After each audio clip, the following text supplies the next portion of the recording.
경제를 넘어 세상을 보는 눈을 밝히는 시간, 첨단 IT 기술과 가상화폐 이슈까지 꼼꼼하게 짚어드립니다. 스마트한 경제, 디지털 에셋 박상혁 기자 전화 연결돼 있습니다. 기자님 안녕하세요. 네, 안녕하세요. 네. 첫 번째는 좀 타다 소식을 여쭤보겠습니다. 2018년에 등장한 렌터카 서비스죠. 타다. 앱으로 신청을 하면 11인승 승합차를 운전자와 함께 빌려주는 서비스인데 국회에서 이른바 타다 금지법 통과시키면서 서비스 일부가 종료가 된 상태입니다. 근데 최근에 인력을 절반으로 줄이는 고강도 구조조정에 착수했다고 하는데 이 이야기 좀 해주시겠어요? 네, 말씀하신 대로 이 타다가 인력을 절반 정도로 지금 줄이는 구조조정에 착수를 했는데요. 이제 구조조정하는 방식은 먼저 희망퇴직을 받아서 이 절반 정도 이상이면은 그 희망퇴직자를 대상으로 이제 구조조정을 끝내는 그런 방식이라고 하고요. 만약에 이 희망퇴직자가 인원의 50% 미만에 그치면 이제 직원들을 상대로 별도의 권고사직을 진행하는 방식으로 이 구조조정이 이루어질 예정이라고 합니다. 현재 지금 타다의 직원 수는 약 90명 정도 된다고 하고요. 만약에 이제 예정대로 50% 정도로 감축하는 구조조정을 하게 되면 40명대로 인원이 줄어들 것으로 보입니다. 네. 이 타다 서비스가 그때 등장했을 때 택시 업계에서 불법 콜택시라는 반발도 있었고 그러면서 타다 금지법도 국회에서 통과되면서 이제 서비스를 일부 못하게 됐고 그리고 이제 택시 업계에서 검찰이 고소하고 그러면서 1심에서 무죄도 나오고 이제 그런 과정들이 있었잖아요. 근데 얼마 전에 대법원으로부터 불법 콜택시 아니다 이런 최종 판결을 받았는데도 좀 이런 소식이 전해졌네요. 네, 맞습니다. 그래서 말씀하신 대로 이 구조조정의 배경에는 크게 두 가지가 지적되는데요. 네. 첫 번째는 말씀하신 대로 이 타다 금지법이 2020년에 국회를 통과하게 되면서 이 말씀하신 그 타다 베이직 서비스 그 11인승 승합차를 이렇게 빌려서 고객들한테 제공하는 그런 서비스였는데 이 타다 금지법이 통과되면서 이 서비스가 사실상 금지되게 되었고요. 그래서 이 때문에 택시 라이선스 면허를 따는 쪽으로 사업을 주력하게 됐는데 네. 말씀하신 대로 그럼에도 대법원에서 판결이 조금 달라지게 됐잖아요. 네. 네. 근데도 이제 왜 어려움을 겪었냐, 그리고 이제 어려움을 겪어서 이렇게 왜 구조조정까지 오게 됐느냐라고 한다면 2021년에 이 타다가 이 토스에 인수되게 되거든요.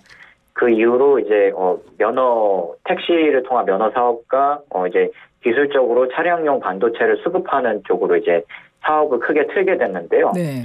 이 차량용 반도체 수급에 굉장히 큰 문제를 겪었다고 합니다.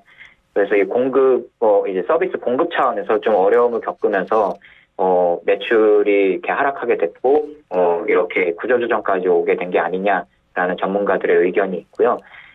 그리고 이제 구조조정하고는 별도로 다른 회사하고 좀 합병하는 방안을 또 함께 추진 중이라고 합니다. 그래서 지금 합병 대상에 오른 그 기업들 가운데는 그 더 스윙이라는 그 모빌리티 공유 서비스 업체가 있는데 여기하고 지금 합병이 논의되고 있다고는 하는데 아직 이렇게 확정된 것은 없다고 합니다.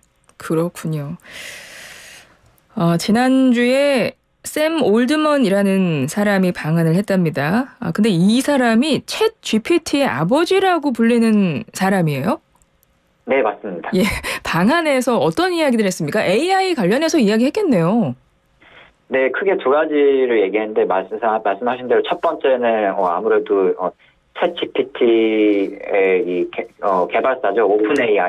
오픈AI의 최고 경영자가 샘 올트먼인데 네네. 네.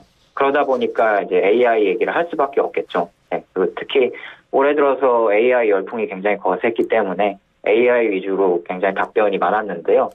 크게 두 가지 얘기를 한 것 같습니다. AI 관련해서는. 첫 번째는 아무래도 한국에 방한을 해서 얘기를 한 거다 보니까 이 한국 업체와의 어떤 AI 협력, 이를테면은 한국 AI 스타트업한테 투자를 하고 싶다거나 아니면은 이 AI의 반도체 수요가 굉장히 많은데 이 반도체 칩 관련한 개발을 좀 협업해서 함께 하고 싶다. 이 한국과 협업하고 싶다라는 얘기를 굉장히 많이 했던 것 같고요. 네. 네, 그 두 번째는 지금 AI 산업이 이렇게 급속도로 발전하면서 AI 규제해야 된다 이런 얘기들이 굉장히 많이 나오고 있잖아요. 네. 그래서 샘 올트먼도 이 AI 규제에 대해서 좀 찬성하는 입장을 좀 밝혔습니다. 원래부터도 이제 왜 다른 나라에 있을 때부터도 AI 규제해야 된다는 얘기를 샘 올트먼이 많이 했는데 한국에 와서도 AI 규제가 어느 정도 필요하다는 입장을 다시 거듭해서 밝혔고요.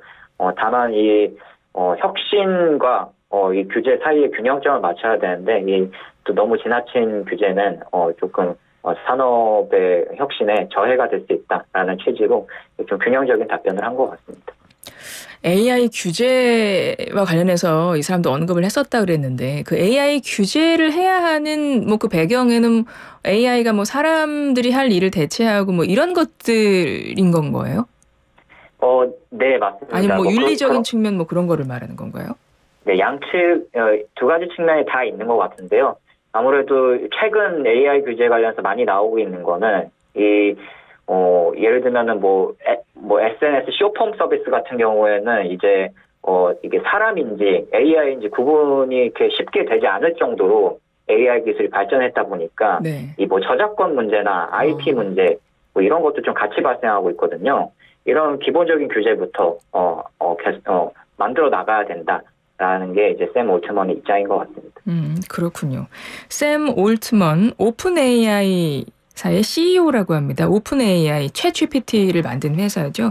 샘 올트먼이 방한을 했는데 AI 관련해서 그런 이야기를 했고 그리고 이 샘 올트먼이 가상자산 프로젝트 월드코인의 공동 창립자라고 하던데 그러면 월드코인 이거는 어떤 거예요? 가상자산이랑 어떤 관계가 있는 거예요?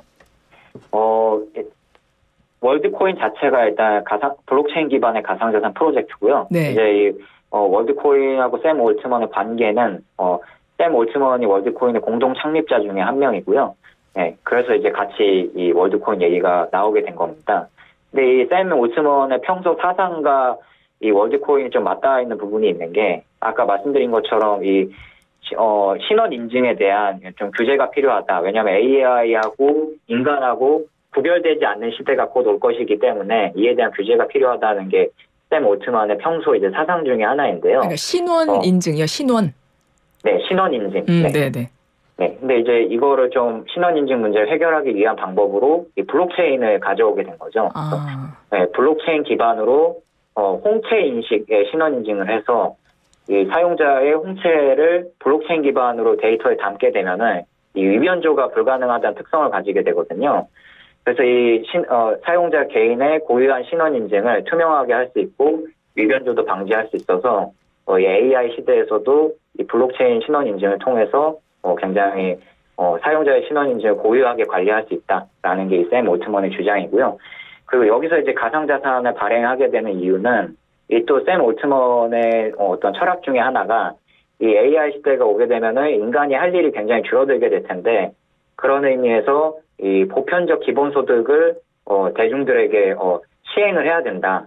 근데 이제 이거를 월드코인에서 홍채 인식을 통한 생체 인증을 하게 되면은 자동으로 보편적 기본소득 차원에서 이 가상자산을 지급하는 그런 프로젝트가 월드코인이거든요. 아, 네. 그래서 이 월드코인 얘기를 함께 하게 된 것 같습니다. 한국에서. 아, 그렇군요. 알겠습니다. 가상자산. 근데 요즘에 국내 가상자산 시장이 조금 이런저런 일들로 시끄러운 것 같더라고요. 국내 가상자산 운용사 하루인베스트가 지난 13일에 입출금 중단을 공지해서 현재 고객 자금이 묶여있는 상태라고 하는데 국내 가상자산 좀 화제 있는 뉴스들 좀 정리를 해보죠. 이거는 무슨 이야기인가요, 지금? 어떤 일이 벌어진 거예요? 네, 지금 국내 가상자산 업계에서 가장 지금, 얘기가 많이 되고 있는 뉴스인 것 같은데요. 사건의 발단은 지난 6월 13일에 이 가상자산 운용사 하루인베스트가 이 갑작스럽게 입출금 중단을 공지하게 되면서 이 고객들의 자금이 묶이게 됩니다. 출금을 이제 못하게 되니까요. 네. 이 원인에 대해서 어떤 파트너사하고 문제가 생겼다라고만 공지를 올렸거든요.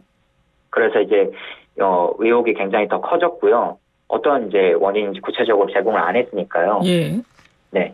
근데 이제 그 와중에 13일에 당일날 이제 사무실에 가보니 사무실도 전부 폐쇄되어 있는 걸로 나오고 이제 주요 관계자들 그 업체의 주요 관계자들의 SNS 채널이 다 폐쇄되고 이런 일들이 이제 겹치게 되면서 투자자들의 피해가 사실상 피해가 발생했다. 이거는 이제 고객의 자산을 다 잃은 것으로 보인다. 뭐 이런 얘기들이 굉장히 같이 많이 나왔거든요. 예. 네, 그런 와중에 어저께 이 파트너사의 정체는 BNS 홀딩스라는 곳이고 이 BNS 홀딩스라는 곳에 이 하루인베스트가 자금을 위탁하게 되면서 문제가 발생한 것이다라는 이제 그런 새로운 사실이 나오게 됐습니다. 근데 이제 BNS 홀딩스가 확인해 보니까 이 매출도 지난해 올해 제로고 그 다음에 또 이제 사실상 자본금이 거의 다 마른 상태라서 하루인베스트가 이 위탁업체에 돈을 맡겼다가 고객의 돈을 다 잃은 것으로 보인다라는 뉴스가 지금 나왔거든요. 네. 네. 그래서 이제 지금 여기 피해 액수가 얼마냐라고 하면은 지금 AKB라는 법무법인에서 이 하루인베스트 사태에 대해서 집단 소송을 준비하고 있는데요. 이 AKB 측 관계자에 따르면은 지금 하루 소송에 모인 피해자만 하더라도 최소 피해 금액이 200억 원은 될 거라고 지금 예상하고 있다고 하고요. 그리고 이제 복수의 관계자들에 따르면은 이 하루인베스트가 가장 이제 예치액을 많이 굴렸을 때는 한화로 몇 천억 원 단위로 돈을 굴렸던 것으로 추정된다라고 지금 하고 있거든요. 그래서 이 피해 투자자들의 좀 피해가 좀 커질 것으로 좀 우려가 커지고 있는 상태입니다. 국내 가상자산 운용사인데 하루인베스트가 좀 큰 규모의 운용사로에 속하나 봐요. 네, 맞습니다. 그렇군요. 근데 여기 말고도 델리오라는 곳도 바로 다음날 또 출금 중단을 했다던데 여기는 또 왜 출금을 중단한 건가요? 네, 이 델리오 같은 경우에는 하루인베스트하고 어떻게 보면 엮인 건데요. 이 하루인베스트 사태가 터지기 전부터 하루인베스트와 델리오가 거래 관계에 있었고 그래서 그래서 델리오가 하루인베스트에 자금을 예치를 했는데 이 하루인베스트가 입출금 중단 사태가 터지면서 이 델리오가 하루인베스트에 자금을 예치했다고 했잖아요. 네네. 그래서 그 돈도 이제 고스란히 묶이게 되는 것이기 때문에 똑같이 이제 연쇄작용으로 손해를 입게 됐고 그리고 또 하나 이제 하루인베스트 사태가 터지니까 이 동종업계의 이 가상자산 서비스도 이제 더 이상 믿을 게 못 되겠다라는 이 고객들의 심리가 확산되면서 좀 출금량이 급증한 것으로 보이거든요. 네. 네, 그래서 이제 이 두 가지 원인이 좀 겹치면서 델리오가 하루 만에 이제 출금 중단 결정을 내리게 된 것 같고요. 또 이제 델리오 같은 경우는 좀 추가적으로 지금 또 하나 의혹이 있는 게 금융당국 차원에서 지금 델리오의 배임 횡령 관련한 사실을 조금 확인하고 이 사실관계에 대해서 지금 조사를 하고 있다고 하거든요. 그래서 이제 델리오 같은 경우 추가적으로 검찰의 수사 대상이 지금 될 전망입니다. 그렇군요. 가상자산 거래하시는 분들, 특히 이 두 거래소 운용사에서 뭐 이게 지금 자금이 묶였거나 이런 분들은 이게 굉장히 속상한 뉴스가 되고 있는 상황이겠네요. 네, 맞습니다. 예, 기자님 오늘 말씀 여기까지 듣겠습니다. 고맙습니다. 예, 감사합니다. 지금까지 디지털 에셋 박상혁 기자였습니다.